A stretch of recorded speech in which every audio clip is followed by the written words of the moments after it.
বেতন কাঠামো ও গ্রেডসমূহ। এ plus category. এই ক্যাটাগরিতে বেতন 10 লাখ টাকা নির্ধারিত থাকলেও এবার এই গ্রেডে কাউকে রাখা হয়নি। এ ক্যাটাগরি 8 লাখ টাকা। এখানে 4 জন ক্রিকেটার রয়েছেন।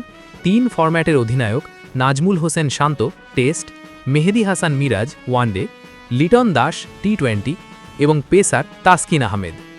বি ক্যাটাগরি 6 লাখ টাকা। এই তালিকায় আছেন অভিজ্ঞ মুশফিকুর রহিম, মুমিনুল হক, সাদমান ইসলাম, তাইজুল ইসলাম, তাওহিদ হৃদয়, তানজিদ হাসান তামিম, রিশাদ হোসেন, শেখ মেহেদী হাসান, মুস্তাফিজুর রহমান, হাসান মাহমুদ এবং নাহিদ রানা। সি ক্যাটাগরি 4 লাখ টাকা।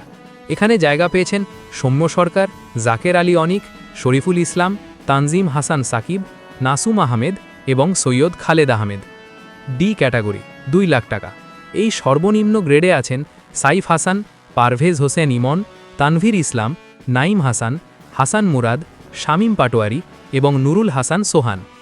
অন্যান্য তথ্য: মোট 28 জন ক্রিকেটার এই চুক্তির আওতায় এসেছেন, যারা আগামী 1 বছর বিসিবি থেকে নিয়মিত বেতন পাবেন।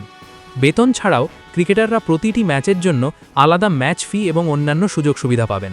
পারফরম্যান্সের ভিত্তিতে প্রতি বছর এই বেতন কাঠামো পরিবর্তন করা হয়।